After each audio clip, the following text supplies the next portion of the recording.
Някога случвало ли ви се да почувствате остра болка в кръста или изтръпване по краката? Тогава си задавате въпроса какво се случва с тялото ви. Ако ви е писнало да взимате лекарства, които само лекуват симптомите, но не ви лекуват дългосрочно, в това видео ще ви покажа скритите истини за това как се получават дисковите хернии. Щом разберете механизма на получаване, ще можете да установите дали имате дискова херния, на кои места се усещат болката и изтръпването, да намерите точното ниво на излизане на диска и какво точно трябва да направите, за да се отървете от тази болка за винаги.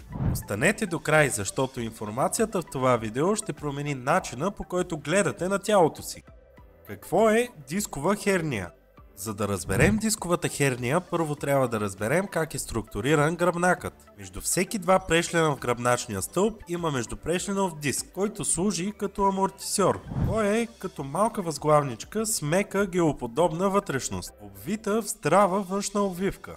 Съчетанието между прешлените и междупрешленовите дискове изгражда гръбначния стълб и му позволява да е здрав, но в същото време подвижен. Представете си диска като балон, пълен с гел. Когато балонът е подложен на равномерно и умерено натоварване, той запазва формата си и функционира добре. Но ако натискът стане прекалено силен и се концентрира само върху една част на диска, вътрешният гел започва да се изтласква към другата страна. С нарастване на напрежението, обвивката може да не издържи и да се разкъса, позволявайки на гела да излезе навън. Това е и състоянието, което наричаме дискова херния, дископатия, протрузия, екструзия и други. Какви са причините за дисковата херния? В човешкото тяло всяко движение зависи от работата на мускулите. Костите, ставите и дисковете не се движат самостоятелно, а когато мускулите се свиват или отпускат, ги задвижват в определена посока. Ако обаче мускулите не функционират правилно или са в дисбаланс, други структури в тялото поемат тежестта. Представете си следния пример. Използвате само едната си ръка за всичко. Носите чанта, вдигате тежести, държите предмети. С времето едната страна на тялото ви започва да поема по-голяма част от натоварването. Това често може да се забележи, като се загледате в огледалото и се вижда как едното рамо е по-надолу от другото. Но какво става с междупрешленовия диск, когато натискът е концентриран само от едната страна? Притиска се неравномерно. Вътрешният му гел се измества към едната страна, повишавайки напрежението там. И с времето резултатът е дискова херния. Така че истинският проблем, който причинява дискова херния е мускулния дисбаланс. Този дисбаланс води до неправилно разпределение на тежестта и повече напрежение върху дисковете. Така че ако искате наистина да излекувате дисковата си херния, трябва да върнете баланса на своето тяло. След като разбрахме какво е дискова херния и какви са причините за появата й, сега ще разберем какви са симптомите. Истинските симптоми се появяват, когато изместеният диск започва да притиска нервно коренче или дори гръбначния мозък. Дисковите хернии могат да излизат във врата, гърба и кръста. Важно е да разберете, че симптомите не са универсални. Те зависят от конкретното място на притискане и от степента на възпалението. Симптоми на дискова херния на врата.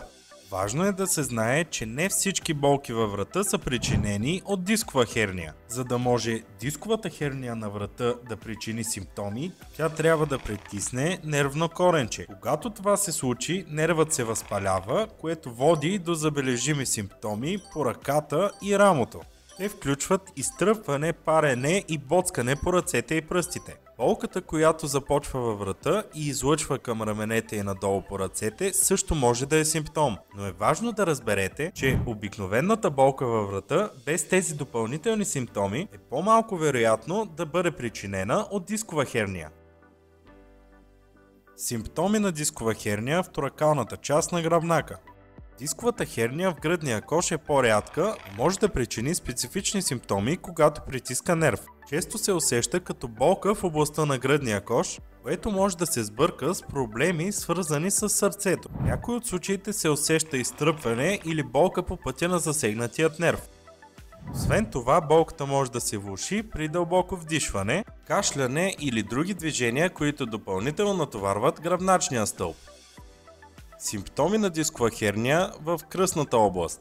Симптомите на дискова херния, която притиска нервно коренче в кръстната област, включват стрелкаща болка, слабост на мускулите, боцкане и изтръпване по крака, които може да се излъчват от задната или предната част на крака, в зависимост от това кой точно нерв е засегнат. Например, компресията на нервно коренче S1 може да причини дискомфорт или слабост по задната част на бедрото и прасеца, докато притискането на L2 и L4 могат да засегнат предната част на бедрото и пищяла. Идентифицирането на тези модели е от ключово значение за разбирането на това кой точно нерв е засегнат и кои упражнения са подходящи. В каналът ми може да видите тези две видеа, в тях може да намерите упражнения за дисковата херния на врата и дисковата херния на кръста. Ако видеото ви е харесало, щръкнете камбанката и се абонирайте за канала.